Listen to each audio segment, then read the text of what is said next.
The US made the Soviet Union, now it's helping Russia. But why and how? What's the benefit and cost? I know you don't believe me, but let me explain, okay? During World War I, Russia was engulfed in revolution.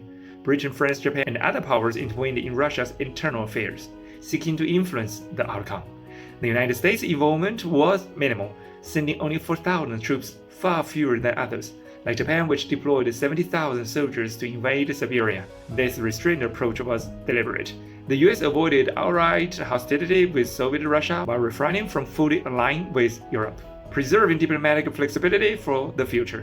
In 1921, Soviet Russia faced a catastrophic famine triggered by civil war, natural disasters, and misguided wartime communist policies, resulting in approximately 5 million deaths.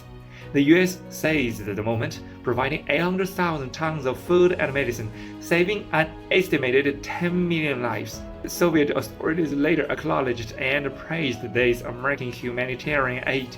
Through this act, the US not only earned international goodwill, but also ensured the survival of a power capable of checking Europe's ambitions. This strategic logic peaked during World War II. The US devised the Lend-Lease Act, supplying the Soviet Union with military aid equipment to $150 billion in today's dollar, including 7,100 tanks and over 14,000 aircraft. This assistance was pivotal in altering the course of history, propelling the Soviet Union to become Europe's dominant power. However, the aid wasn't free. Russia repaid it with interest over 60 years, finally clearing the debt in 2006. Can you believe it? With just one masterful move, the US gained prestige, achieved its strategic goals, and made a profit. That's a brilliant played hand.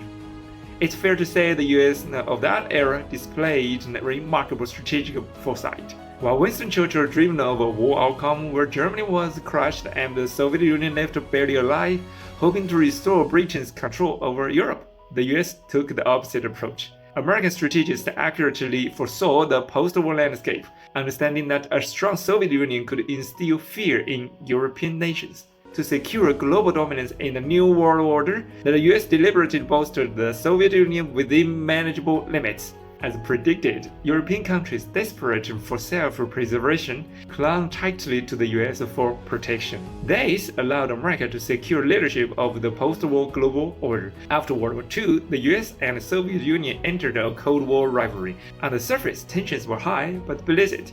There was a tacit understanding. In March 1948, Britain, France, Belgium, the Netherlands, and Luxembourg signed the Brussels Treaty, forming the Western European Union. However, their combined military strength was less than a third of the Soviet Union's, and the threat from the Russian bear was palpable. They urgently needed US involvement. On April 4, 1949, the US, Britain, France, Canada, and 8 other nations signed the North Atlantic Treaty in Washington, establishing the NATO. The Soviet threat, indirectly shaped by US policies, genuinely terrified Western Europe, binding them firmly to NATO's chariot. In truth, NATO was merely a tool for the US to manipulate Russia and control Europe. Its practical impact was limited. For instance, NATO's core Article 5, which treats an attack on one member as an attack on all, requiring collective assistance, was invoked only once after the Cold War.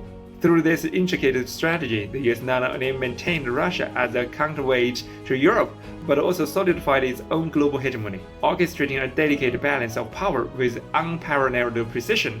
But why Article 5 was activated? Follow me for part 3.